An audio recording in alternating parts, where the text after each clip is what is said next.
This podcast is sponsored by nobody.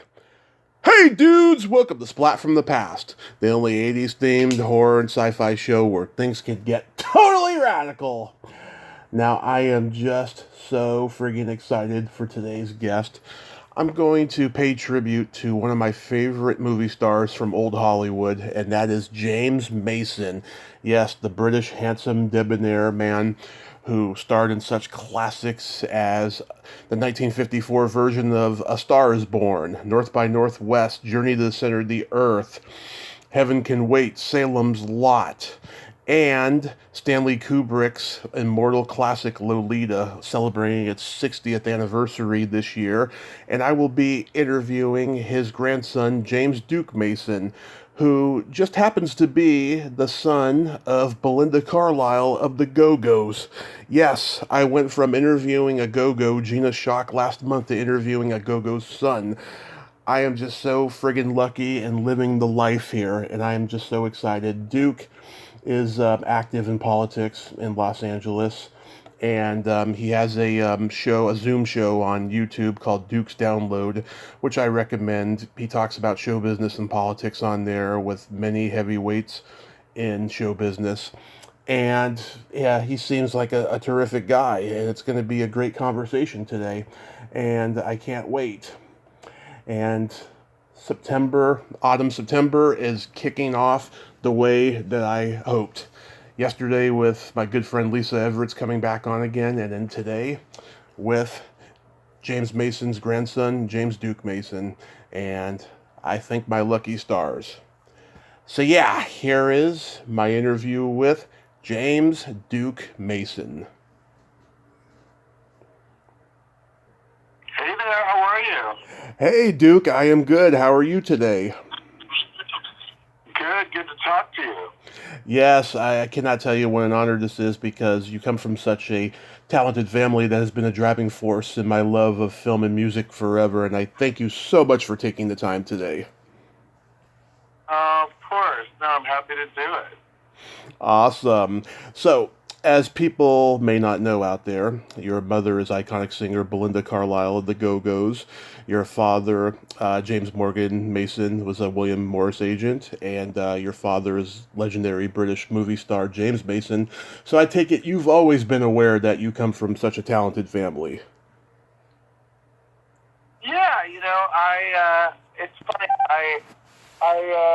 As a kid, I knew that my family was involved in entertainment. I wanted to be an actor and a director and a filmmaker when I was a kid. I even made little home movies as a kid. So it was something I was always aware of, but I think, it was only later in my life that I kind of realized what a sort of cultural resonance and sort of, personal resonance their work has had, to a lot of people. I think, and then also, of course, there's the personal element of it for me, in that, for instance, my grandfather, James, the actor who died 8 years before I was born, that watching his work was sort of a way for me to connect with him because, I obviously, having passed away before I was born, I never got to meet him. So, there's various different levels of, connection and resonance, not just for other people, but for me, even for me as a son and as a grandson. So it's an interesting experience, to experience, people through the film and music and sort of entertainment medium. It's an experience that a lot of people don't have, but it's one that that I've come to learn and appreciate even more over the years. Right. So you never made the attempt to try acting? It was something that I did pursue both as a kid, and I did try exploring it when I was in my late teens.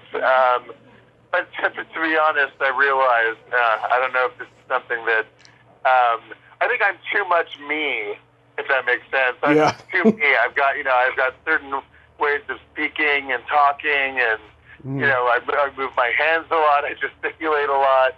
So I just think I realized, like, I think that's why politics is in a way maybe a better choice for me, because, you know, I love to talk, as you can tell, and I love to express myself, but to try to inhabit another character is a little bit tough for me.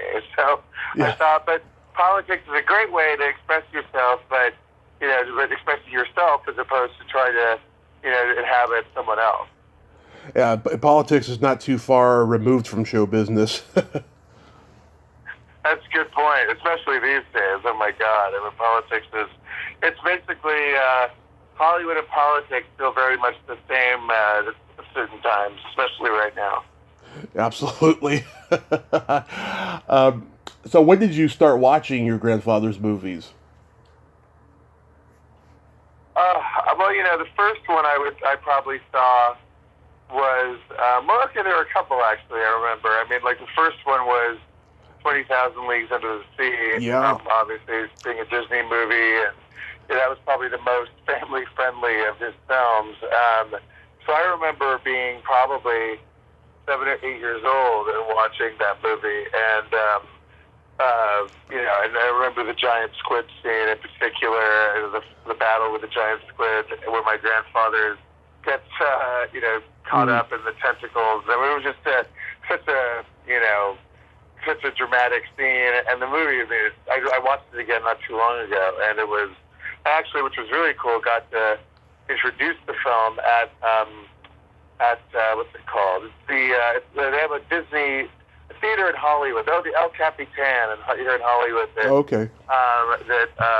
screens Disney films, and I got to go and introduce the screening of the film, which was really cool because, you know, I'd never seen it on the big screen, and getting to introduce, you know, the film and my grandfather basically was a really, you know, special experience. But I got to go and do that, which was amazing. And so I would say that film was probably the first, and I love that film. It still has a special place in my heart. But also, the other one I think I saw fairly early on was Journey to the Center of the Earth. Yeah, love that movie. My grandfather and Arlene Dahl and Pat Boone, which was also a great movie.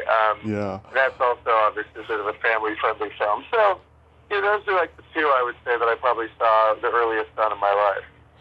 Yeah, Journey to the Center of the Earth is my absolute favorite out of all the ones he did, because in that movie, you know, he got to be, you know, somewhat of an action hero in that, you know, and got to do some pretty cool stuff. I think he worked very well with Pat Boone, you know, and I love how they have to eat Gertrude for survival.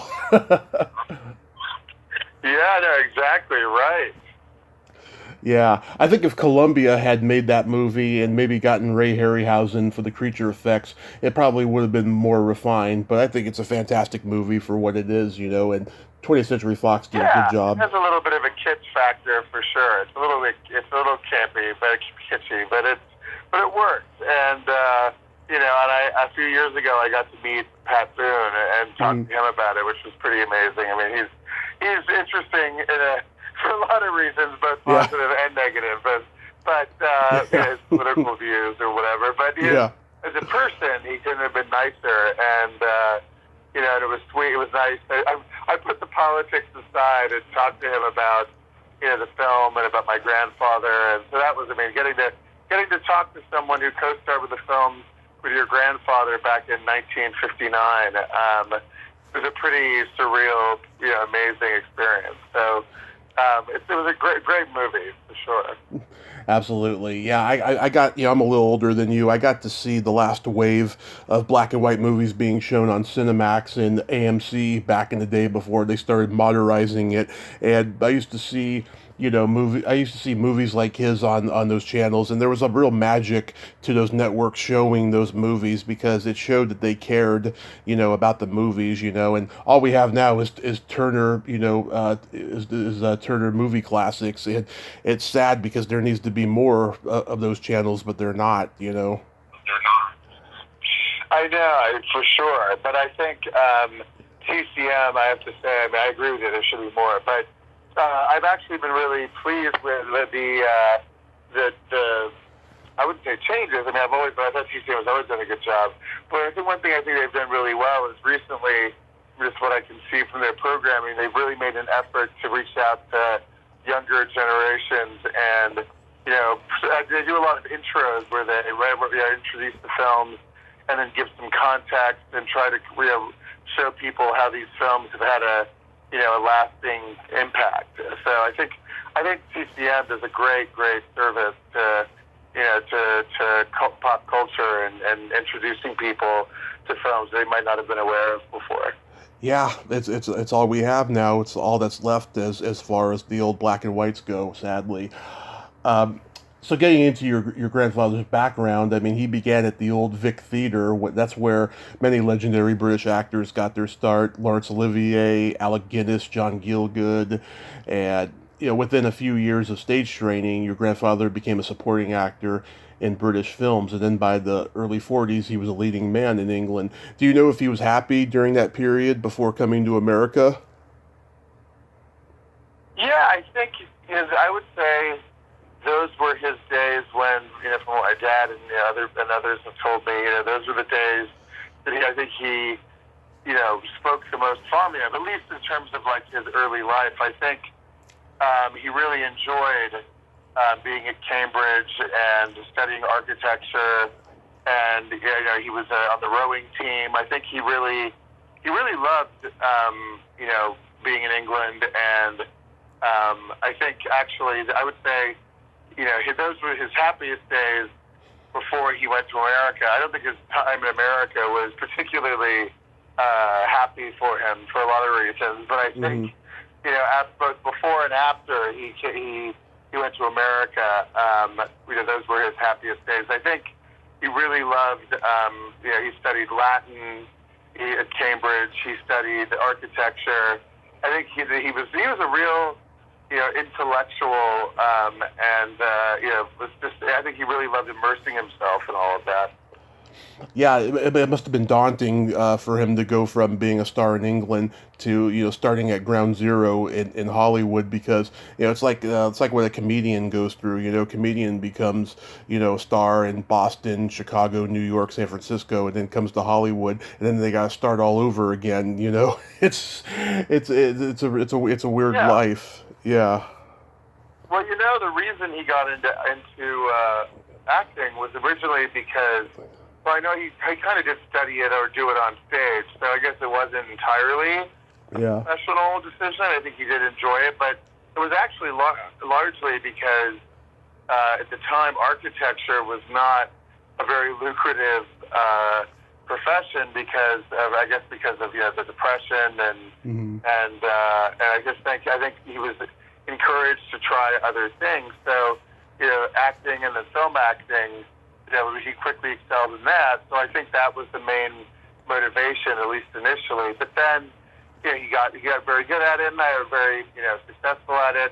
I don't think he was ever against or dismissive of acting in the way that like Marlon Brando was. I think my grandfather actually thought that Marlon Brando, who he worked with on Julius Caesar, which I think came out in like 1953. I think my grandfather kind of found Marlon Brando irritating because he thought the whole I'm too good for acting, that attitude was kind of he was get over yourself, Yeah. But so my grandfather wasn't dismissive of acting. It wasn't that he thought he was too good for it, but I think he always did kind of have a feeling of, especially in America, he thought Hollywood was so superficial, and I think he really was he was a really deep thinker and an intellectual, and so I think those early days in England, were really special to him because the kind of film and acting that he got to do there was a lot more substantive than maybe some of the films he made in Hollywood. Yeah, like he got to play the lead in this great noir film called Odd Man Out. Have you seen that one? I have, and in fact, that's widely considered one of his best films that he made in England. And then also on a personal level, I think he was asked a bunch of times, what is your favorite film that you made personally? And he always said Odd Man Out. It is a Yeah. good movie. It's pretty amazing.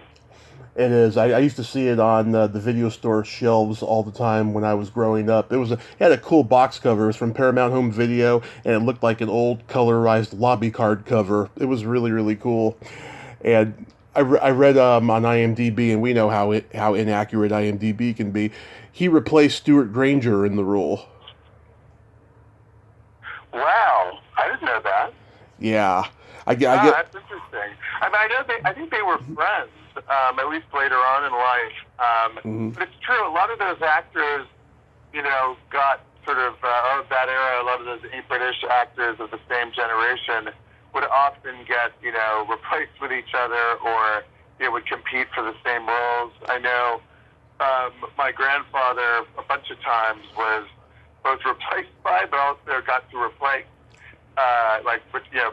All those guys, Richard Burton, Stuart Granger, there was one other one, Tim and John Gielgud, as you mentioned. They often, competed for and, were interchanged into certain roles. So they were all, they were of the same generation. A lot of those roles required that same kind of act. Laurence Olivier, too, is another one. Yeah. Your grandfather famously said, every script I get offered has Cary Grant's handprints on it. Absolutely. That's another one, too. Exactly. Cary Grant. There was that certain, I think Cary Grant actually got offered A Star is Born before my grandfather did. Yeah. So they all were competing and sort of got considered for the same roles at that time. Yes, and of course they worked together in North by Northwest, and they were really good together in that movie. That was another amazing experience. About 10 years ago, I got to talk to Eva Marie Saint on the phone and talk to her about, her working with my grandfather at North by Northwest, and that was another surreal experience. I mean, thinking, how amazing it is that even though I never got to meet him, that imagine if you told him back in 1959 that in 2012, that his grandson, who he never got to meet because he passed away 8 years prior, but it kind of blows your mind when you think about it. At least when I blew my mind, because I was like, it just shows you how life works and things coming full circle, and and I'm privileged that I've gotten to meet and talk to a lot of his co-stars over the years. I mean, I talked to Kirk Douglas. I talked to Diane Cannon. I talked to Richard Benjamin. I talked to a lot of people that he worked with. Harry King. I mean, a ton of different his co-stars over the years. I got to talk to about their experiences working with him. Warren Beatty.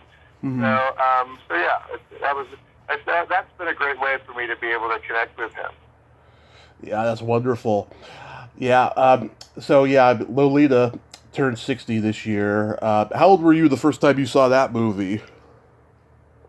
I think I would actually think I wouldn't say as young as 20,000 Leagues or 50% of the years, but probably my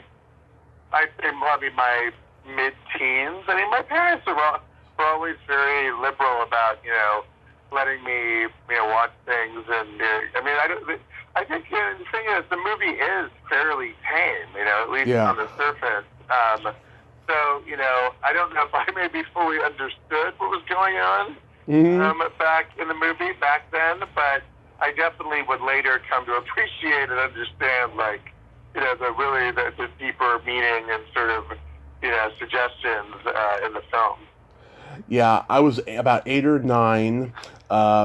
My mom, who was the driving force of me being a cinephile, due to the fact that she worked for the cable company for many years, we got the channel Encore when it first started, and they used to play this movie over and over again, and I fell in love with it right away. I didn't understand it at that age, of course, but I just loved it, and Peter Sellers made me laugh in it and stuff. And one thing I always noticed and loved about the character of Professor Humbert is that, yes, he's a very horrible person, and in today's standards, a child molester. However, he has one redeeming quality, and that is he is not afraid to paint a woman's toenails. That's a gentleman right there. yeah, I mean, and that definitely is one of the film's most iconic scenes, you know? Hmm. Yeah, I mean, he's very manipulative in that scene, and she's, appealing to his vanity, and it's just a wonderful scene, Yeah. Oh, yeah. I mean, both the acting between him and Sue Ryan, I mean, she was such an incredible, I mean, talk about a precocious, I mean, Yeah, I think she literally was like 14 when she did that movie. I mean, she is yeah. just incredible, really incredible. Yeah, and she reminds me of Patty McCormick in The Bad Seed a little bit in that movie. She's just, Huh. she's just so well beyond her years. She's talking like a gangster. And just Yeah. of how mean she is. But they're both so likable as mean as they are. Right. Yeah. It's like, my grandfather had a way of playing characters. But I don't, even though, yes, other people, I think Cary Grant actually, now that we're talking about Lolita, I Mhm. think he might have been offered Lolita as well. He was actually. He'd already, I think he'd already been, I think he'd already sort of retired from acting by then. And I think he thought it was too provocative and sure, would hurt his image. But my grandfather Hmm. had a way of doing films that, other people were not willing to do because they were too controversial. The roles were too much of a character role versus a leading role. I mean, he did Star is Born, which I think Cary Grant also turned down because it was, he didn't. Cary Grant, Frank Sinatra, all of those guys didn't want to be, seen as being pathetic or being, Yeah. being too vulnerable. And my grandfather was willing to go there in a way that they weren't. And I think, even not to go off Lolita, but even Star is Born, the scene at the end when, he hears Judy talking about, how she's, going to quit her career in order to take care of him. And, I have to say, I mean, I never even met my grandfather, but even like talking about that scene right now, I'm getting choked up because, you just see my dad actually, all of a sudden, we literally both start crying Yeah. because you just see how devastated and how, as you see it in his face and how, how it's just it's a tough scene to watch. Yeah. And I think same thing at the end of Lolita when he's crying and he's, when he's having to say goodbye to her. And I just think that those actors, as great as they were, would not have been able to show that kind of vulnerability and that he was able to show or willing to show. And I think he was willing to go there and do roles that other people of that era were too afraid to do. Of course, because he was a real actor, I mean, the other guys, not to diminish them, but, they were more of like screen image, personality type of guys. They loved being macho on screen and off screen, but your grandfather was a real actor in that regard. Yeah, I think he was always sort of a, he was never a machismo, that's for sure. I mean, he was very soft-spoken and sort of and gentle, and was not trying to be a leading man. I think in a way that actually kind of arguably hindered his career. That's why he never quite. I mean, even though he was a big star, he was not. He was not. That's why I would say most people now probably, those that still know him, would still refer to him as a character actor versus a leading man because. He was not trying to be like a matinee idol, even though he sort of was at different moments of his career. Lolita is a perfect example. He actually, the same year that he was offered Lolita, he was also offered James Bond, but he turned down, a 3-picture deal to do Dr. No, and because he didn't want to commit to 3 films. But he did Lolita instead, which I think is actually a perfect encapsulation of his career. I think he made a good decision there. Sean Connery was about 20 years younger or so than your grandfather. Yeah. I think he embodied Bond really well. I've been trying to find this out, and I've never been able to find the answer. Do you know if Kubrick was doing his legendary 200 takes a scene for this movie? That's a And I don't know. I don't think so. I remember my grandfather did not like that kind of that kind of filmmaking. I know he was he was always showed up prepared and was not a I think he found that kind of prolonged process kind of irritating. I know that was part of why he was not a big fan of Shelley Winters, because she was a method actress, and he found that pretty. I think that was part of also why he didn't like Marlon Brando, because anything that was like extra, fluffery, if that makes sense, or extra unnecessary fluff. He wasn't a big fan of. I think he liked to get down to business. So I think my guess is that was not the case. Mm-hmm. I know that he really did love Kubrick, and that they got along very well, and I think worked great together. So, and in fact, later on, in 1980, my grandfather visited the set of The Shining, and there's great footage on YouTube of my grandfather on set with Jack Nicholson and Shelley Duvall. Yeah, it's pretty.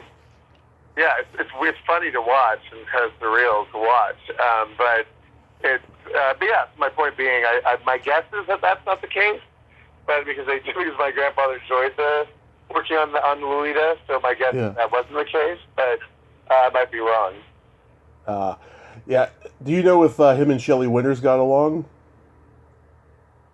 No. Well, I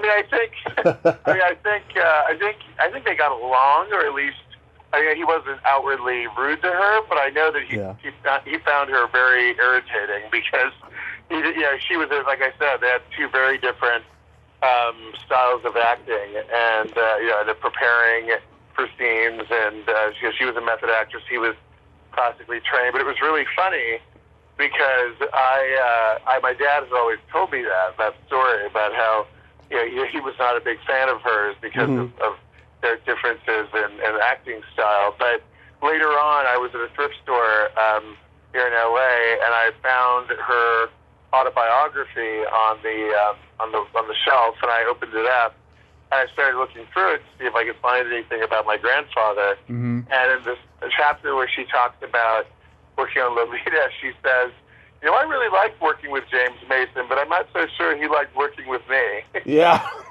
But I just thought that was so funny, because it lined up exactly with what I had been told in the past, about their experience together on Lolita. American actors, they really know how to get in their own way sometimes, and they're not aware that they're doing it. So they'll, do an interview and they'll say something like that, like, "Oh, I enjoyed working with so and so, but I don't think they enjoyed working with me." Yeah, I know. For instance, this is politically incorrect in this day and age, but I know my grandfather worked on a movie called Last of Sheila with Raquel Welch and Diane Cannon. I think he liked Diane Cannon a lot, but I know he and Raquel Welch did not get along at all, and he found her really irritating also. But it was funny because when apparently one of the lines he said, I think to Richard Benjamin, when they were on set, and he had just had a squabble or a negative, unpleasant encounter with Raquel, he looked at Richard Benjamin and he said, "Next film, I want to shoot at a men's prison." So basically saying, I do not want to have to deal with any, over the top, divas or unpleasant women on the next movie. But yeah, it was actually also really funny, because I reached out to Raquel Welch when I was helping on a book that was being written about my grandfather, and I was helping the author reach out to some of his co-stars. And Raquel Welch responded. She was her assistant or whoever it was actually very nice, but it was just funny because she was like, Raquel, respectfully declined the interview request. But you didn't want to communicate that James was a good actor or whatever. But but it was basically like, I don't want to do the interview because I don't know if what I actually have to say would be pleasant. but nevertheless respectful, which I thought was nice, and was nice about it. Oh, that's hilarious. Yeah, I think The Graduate had taken its cue from Lolita because it was written the same year that Lolita came out, and like Benjamin Braddock is just as flawed as Mrs. Robinson, so there had to have been a parallel source of inspiration there. Oh yeah, for sure. That's a good point. Yeah. Yeah, my favorite scene in the entire movie is when Humbert is having drinks with Peter Sellers as the German doctor, and of course he has that great line, "She is suffering from acute suppression of the libido." Oh my God, it's so true. The dialogue, and the whole movie, but that scene in particular, yeah, is just fantastic. And those were like two great actors in that scene. It's such a every scene in that movie, the interaction between James and Peter Sellers, and Sue and James. It's such a masterclass in acting. Have you ever seen E.G. Daly's video for Say It, Say It? No, I haven't. It's a parody of Lolita. She plays Lolita, and the guy playing Humbert looks and talks exactly like your grandfather, like dead on. And I wish I remembered that actor's name. The video starts off with him narrating a letter at the beginning. Sounds exactly like him. Wow, I'll definitely take a look at it, for sure. It's on YouTube, yeah. It's a great video. I remember when that video first hit MTV. I was super young at that time. So, out of all the movies that your grandfather's done, like, what are the list of your favorites?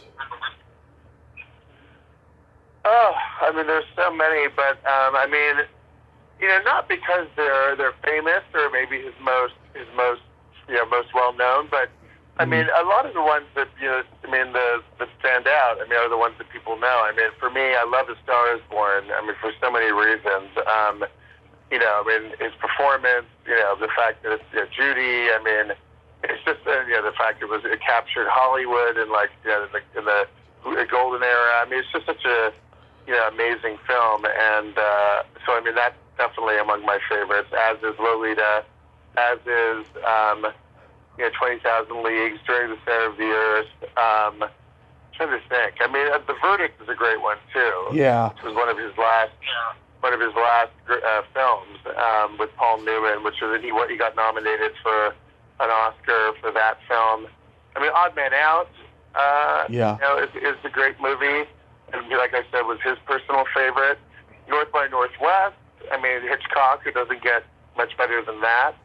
Oh, and I would say one that people don't know that well, which I think in recent years has gotten a lot more critical acclaim, is Bigger Than Life. And it's actually Martin Scorsese's favorite film. And I think in the early 90s, Martin Scorsese did a tribute to my grandfather. I don't think it was just Bigger Than Life. I think he picked out a bunch of my grandfather's films. They did a 3-day tribute in New York, I think, for my grandfather. But I think Bigger Than Life was his favorite, and that movie was directed by Nicholas Ray, who directed Rebel Without a Cause. Yep. And it was I think actually the same year as Rebel Without a Cause, 1956. Yeah. But it was way ahead of its time. It was almost another example of my grandfather, but was I think willing and sort of intentionally liked to do the controversial or unconventional thing. It was a movie, he actually produced it, and it was about a father who gets hooked on prescription drugs and kind of loses his mind. And it's a pretty, when you watch it, you go oh my God, I can't believe they made this movie in 1956, because it was almost like exposing the fake facade of the American, perfect, sort of Leave It to Beaver culture of that time, and saying that it wasn't maybe all the surface level sort of happy dappy, all that stuff was not real. And I think I think the movie was just way too weird and way too dark for its time. But I think later on, people have come to appreciate it. And that was another one, actually. One of his co-stars, Barbara Rush, in that movie, I got to meet a couple of years ago, and I got to have lunch with her and talk to her about the movie. So that was pretty amazing, too, getting to talk to her about it. Yeah, oh, that's awesome. Yeah, I mean, aside from Lolita, I love Journey to the Center of the Earth, as I said. I love his version of A Star is Born. He got his first Oscar nomination for that, and he should have won that year. Um, but Brando won. That was a tough category. I mean, as much as I agree, Yeah. believe me, I do. But I was like, I remember when I looked up to his competitors that year, I was like, Yeah. oh my God. I mean, Marlon Brando for On the Waterfront. I think Bing Crosby was nominated. Ernest Borgnine. I mean, that was a tough year. but I agree. I mean, he definitely was amazing, and Judy definitely should have won. Oh yeah, she was just darling in that movie. Have you ever seen Inside Out? You mean, is that which movie is that? I've heard of it. Him, Telly Savalas, Robert Culp, Aldo Ray, and No, I haven't seen it.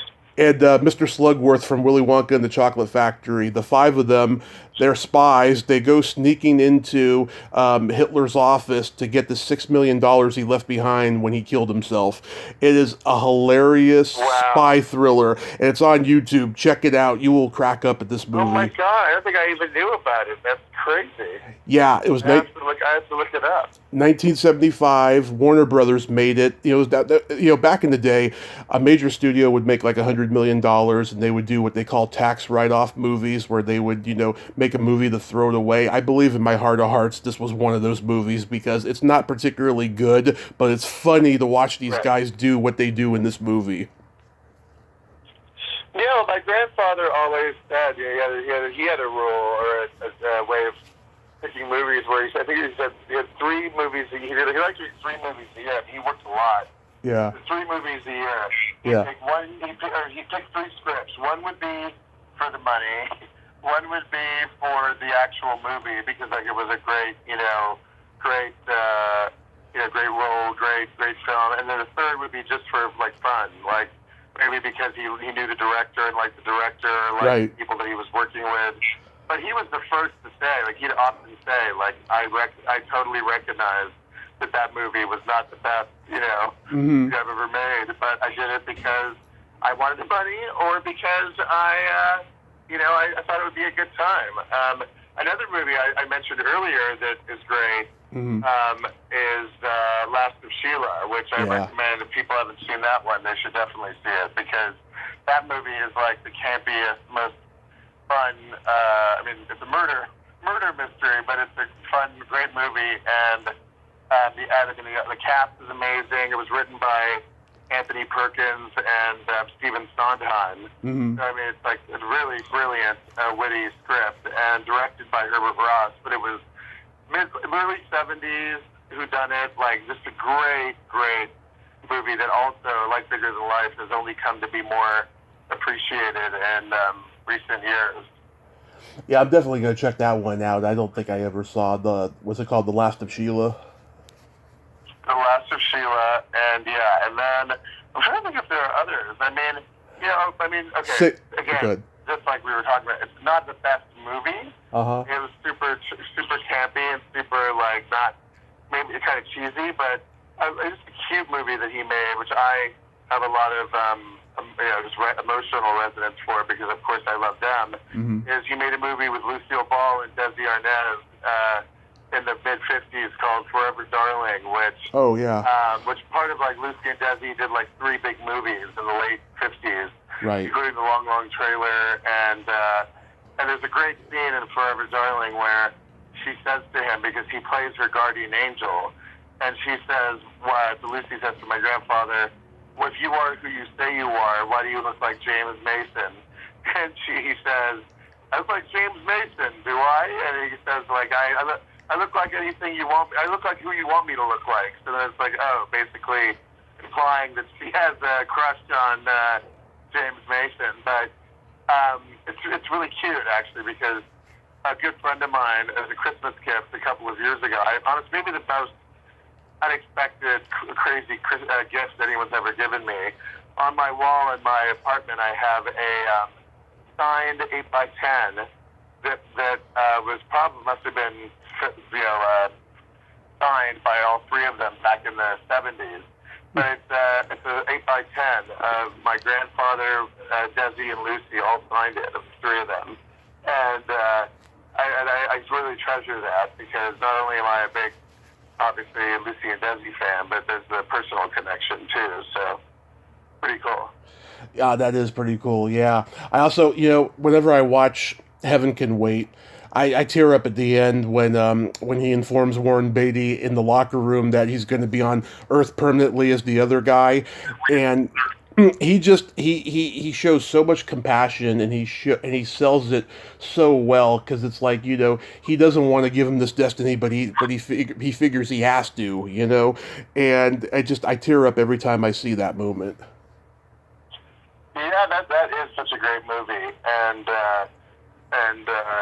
he was perfect for that role. And I think I watched the interview that Warren Beatty did not too long ago talking about that film. I think it was for TCM, but he said something like, I couldn't think of a better actor to play God than James Mason, and with his voice and everything. I just thought it was and you're right. It is also sentimental, being that it was sort of towards the end of his life. It's just it's a great movie, really great movie. It sure is. Also, Salem's Lot has had a huge cult following. Stephen King and Tobe Hooper. Yeah. I love Salem's Lot. You'll enjoy Mr. Barlow, and he'll enjoy you. Yeah. It's a great line. I mean, and that character, that vampire or whatever, is so frightening. I mean, it's actually, that movie is actually pretty scary at certain moments. Oh, of course. Yeah. A couple years ago. It's pretty. Oh, good. It's okay. It's pretty hardcore at certain moments. Yeah, for a TV movie from 1979, yeah, it's pretty hardcore. Yeah. A couple years ago, I talked to Mel Damsky, who directed Yellowbeard, and right. He was so happy that I brought your grandfather's name up because he says his favorite memories of making that movie was working with him and going to dinner with him and hearing all these great stories about the old days. And he says it was really hard for him not to like geek out on him and say, oh, what was it like working with this person and making that movie, and the glee in his voice was wonderful. He was really happy that I brought him up and brought that whole thing up. I thought that was nice. Absolutely, yeah, that's awesome. That's a bad movie, but it's got a lot of funny people in it. Oh yeah, no, totally. The Monty Python people, and Peter Boyle, Marty Feldman, and Madeline Kahn. And that was towards the end of his life too. I mean, so it was interesting. It's one thing that I really find that I really appreciated. I know it's something that not many people, and I recognize how lucky I am. Not many people get to experience this, but that I get to see my grandfather, on the screen, from all the different stages of his life. I mean, from him as a young man, all the way through to, almost right before he died. So, that's a really interesting, unusual gift. Seeing how much he changed and seeing him in so many different types of roles, like comedic roles like Yellowbeard, or, in serious roles, in horror, and drama, and comedy. It's kind of an amazing thing. And then, and also then getting to see him, and doing interviews. I found, interviews of his on YouTube where he's promoting, various different films. So I get to see him both in and out of character. So, it's really interesting. It is. And there's so many films of his, that I maybe shouldn't admit this, but there's still a bunch of movies of his that I haven't seen yet. Mm-hmm. I'm still discovering new movies. That film you just mentioned before, I hadn't heard of or hadn't stumbled across before. So, I watched. He did a great movie it's not very well known at all, but it's a film, I think it's called The Man Between. But it was a film noir film that he made in like 1948 or 49. And that movie was amazing. And I found it, I think it's on YouTube. Mm-hmm. So that one I'd heard of, but I had never seen up until like a year or two ago. So, you know, part of the gift too is getting to keep, you know, just discover more and more films that he made, you know. Oh, absolutely. And also, too, I read your grandparents were both cat lovers and even wrote a book about it. Yeah, and my mom and dad still have a copy of it. It's called The Cats in Our Lives. I think. And, actually, forgive me, by the way, the movie that I was thinking of, the film noir, is not Man Between, although that is a film he made. It's called The Reckless Moment, and he comes with Joan Bennett. And that's, for those of you listening, you may want to find it. That's the name of the movie. But yeah, Cats of Our Lives. That movie, that book, excuse me, is great. And it's funny because after my grandparents divorced in 1964, my grandmother continued living in this house, Pamela Drive, which is in Beverly Hills. And even after she passed away, my grandmother in 1996. I remember as a kid being there, and even though we got rid of the house, I think when I was 8, we sold it. But I remember I have vivid memories, even though I was 8 years old or younger, of walking through the house. And I remember when the house was redone. Years later, we went back after it was sold, and the new owners redid it. And I walked through, and I remember thinking, of course, they did do an amazing job. They kept the house, largely as it was. But, they obviously redid the carpets and everything. But it was funny because I said to my dad, my mom, when I walked through, I was like, God, I really miss, that smell that we had that there used to be in the house. And my dad was like, that was the smell of cat piss. and he was like, they had to get rid of that smell because, that was literally like 50 years or 60 years of, cats in the house. He was like, I know that there was a bit of a sentimental value there to you, but that's. I don't think the owners. I don't blame the owners for getting rid of that smell. But I was like, that's a good point. But point being, that's a long-winded, odd way of basically me saying, my grandparents loved cats and we're lifelong animal lovers, and my family, even though we don't have cats really these days, or haven't had cats for a while, but we're still huge dog people, and my grandmother also had tons of dogs and I think other different kinds of animals over the years. I have a cat and a dog. The cat always has to be short-haired because if it's long-haired, I'll be sneezing all fucking day. That house, the thing about the house was, it was an amazing house. It was built by Buster Keaton in the 20s, and my grandparents bought it, I think, in 1948, and lived there for, my grandmother anyway, lived there for another 50 years. But, but that house, it was just so lived in. With all the cats and the hair everywhere, the smell, and, it was just, my grandmother put down cork on the floors, so that, on the seat. She basically, turned it from a Hollywood mansion. It was still beautiful, but it definitely was lived in by the time that she passed away. It was lots of cat hair everywhere, that's for sure. Oh, boy. So I'm curious, Duke, what sparked your interest into going into politics? Well, I would say it was a combination of two things. I would say, number one, it was, my dad worked in the early 80s in the Reagan administration, and he actually worked on the campaign in 1980, and then he worked for Reagan in the White House for 2 years. So I think that definitely made me aware of politics.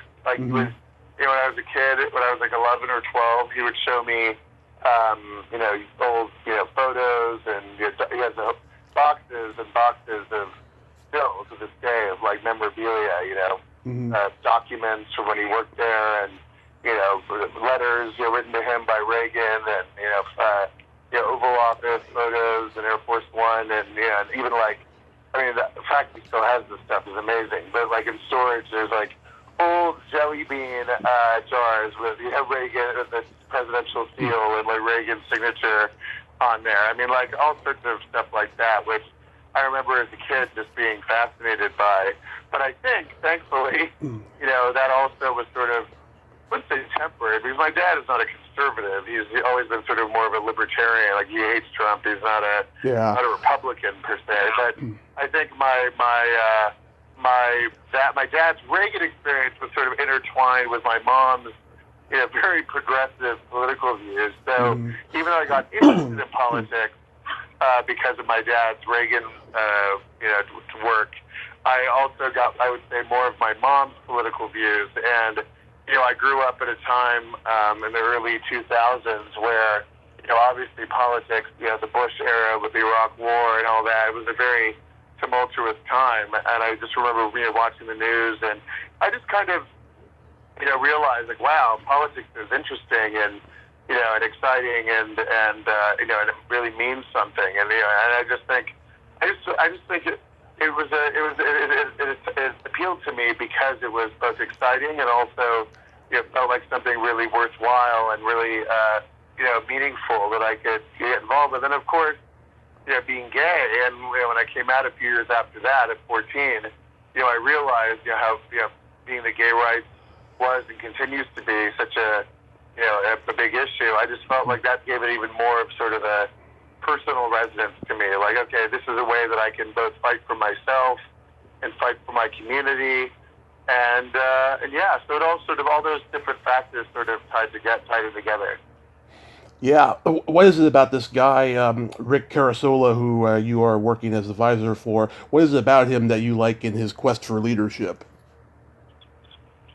Well, and that's funny too, because I guess in a way, he sort of Rick Caruso, he sort of blends together sort of both my the things that my dad found appealing about Reagan, but also he is a Democrat, he is a progressive on social issues, he's pro-gay, he's pro-choice, but he is sort of a more Reagan-esque kind of candidate. He's very he's more moderate, I would say, on economic issues. Maybe he's a businessman, very sensible businessman. More. So I mean, in a way, I would say he's sort of in the middle where I am. Where I got my dad's Reagan influence, but then also my mom's progressive social views. So he's kind of the perfect candidate as far as I'm concerned. And when I heard that he was thinking about running for mayor of LA, I reached out to his campaign, and I got a call from him, very quickly, saying that, he was interested in having me come on his campaign. So a lot of what I've been doing for him is, I'm a special advisor on LGBTQ issues and advising him on gay rights, and we're actually having our first LGBTQ focused event for him tomorrow. Nice. That I hope to put together. So so it feels like an exciting opportunity to hopefully have an influence and make a difference in the future of LA, which is a pretty huge, exciting opportunity. Absolutely. Are you still doing Duke's Download? Not for the time being. I put a pause on that while I'm working on the campaign. I think maybe once the election's over, if depending on how things go with the campaign. I mean, even if he wins, I might continue it. But also, if Rick wins, I might pretty quickly go into a city government job. So we'll see. But I love Duke's Download as the Instagram live series I've been doing for 2 years now, where I've interviewed a ton of different celebrities and politicians, and so I'd like to continue doing it, but it just depends on how things go after the campaign. Yeah, I stumbled across it as I was doing research for Gina's interview. I listened to about 15 interviews she did to make sure that I wasn't going to be cliche, and she answered this question a million times, whatnot. And I saw the one that you did with her a couple of years ago, and I was laughing out loud. She was just so damn funny in that. And I love Gina so much. yeah, oh God, I gotta tell you my story. She's hysterical. Yeah, I gotta tell you my story. So, 40 minutes into the interview, we start talking about House of Shock, and she mentions Jimmy Iovine's record company, and she forgot the name of it, which is Interscope Records. So, for about a minute and a half, she was cursing up a storm trying to figure out the name of it. And I was just laughing out loud. I mean, she was just like, fuck, shit, damn it, what's that fucking record label's name? Tommy, help me out, you little shit. And so I went on Wikipedia and I found it, Interscope Records, and she's like, that's it, Interscope Records. Tommy, I'm so sorry, hun, would you please cut that out later? And I was like, oh, that was the best part of the interview. And she's like, yeah, I know, but please cut that out. She is like, I mean, her mouth, I mean, I love her for it, but she is like, I mean, it's just, she doesn't get much more hysterical than being around Gina, and she's got the best sense of humor, and yeah, she definitely curses up a storm, but I love her for it. So yeah, I was so that Baltimore, Baltimore, you know, it's like that edge, but that Baltimore edge, and but I love her. She's the best. Yeah, I was so excited for that interview, Duke. I have never been that excited, and I've interviewed icons, but that just, oh my God, the 11-year-old boy in me just, came out to play. It was just so amazing. She was very impressed by my knowledge. I found out later through Wendell, and it was a huge highlight for me and highlighted my year, and I'm so grateful that I got to talk with her. And I got to tell you how much of an impact your mother has had on me, because I'm old enough to remember the day that the Heaven is a Place on Earth video first premiered on MTV. And I was 4 years old. And at that time, I was a Madonna kid. I was a Bengals kid. I didn't even know who the Go-Go's were till much later. But it was the first time I ever saw your mom, and I couldn't believe what a voice she had and how gorgeous she was without being glamorized like Madonna. She was just naturally beautiful. Right. And I was freaked out by those girls with the Lone Ranger masks. Oh my God, I know. Yeah. That video is it's interesting. It's amazing, but it's also like I still don't. Diane Keaton directed it, and she definitely had an interesting vision for it with those girls. Yeah, they got like the slick back wet hair like those girls in the Robert Palmer videos, and they're like jogging in place with those globes. I just thought that was weird. I still do. Very odd. It's an odd video. I mean, it's iconic, but it's got some interest. Diane Keaton. I mean, she definitely, it's memorable, no question. Yeah. You must be extremely proud that, she opened this door for women and now she's a Rock and Roll Hall of Famer. I mean, that's just tremendous. I'm very critical of the Rock and Roll Hall of Fame for a multitude of reasons, but the fact that the Go-Go's made it, it just warms my heart because they truly trailblazed.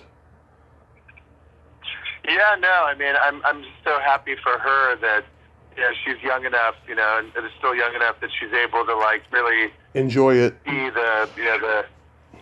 see the coming full circle, and and getting to experience, that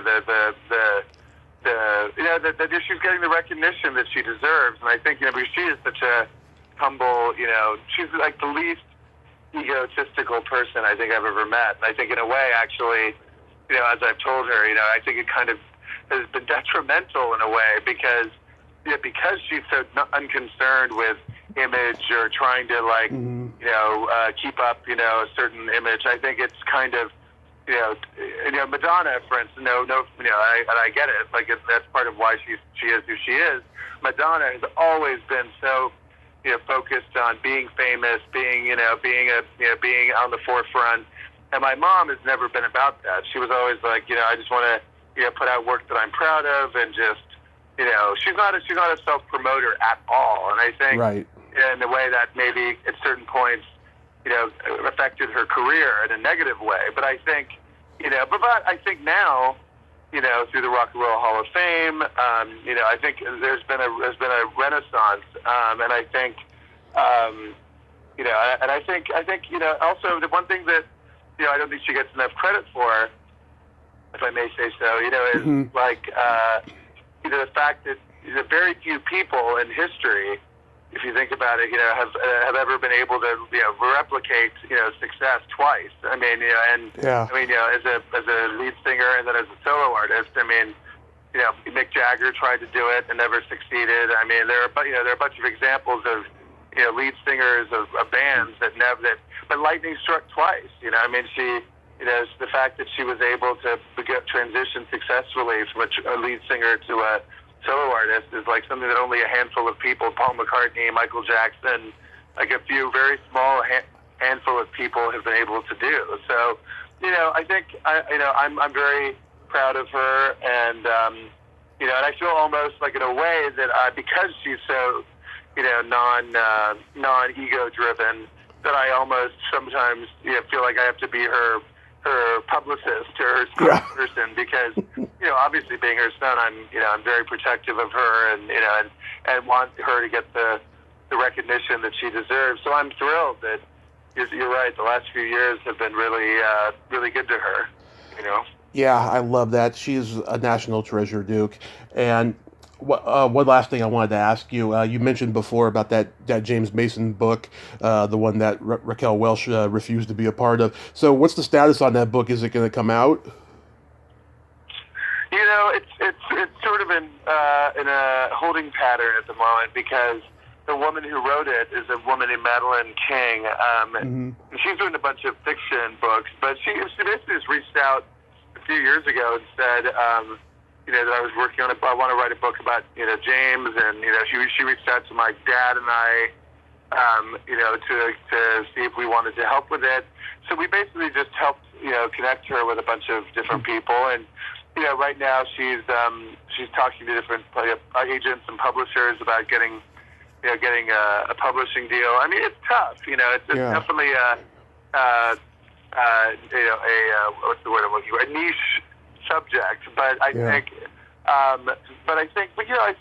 it will eventually get published. I mean, the book is finished. Actually, it's already finished.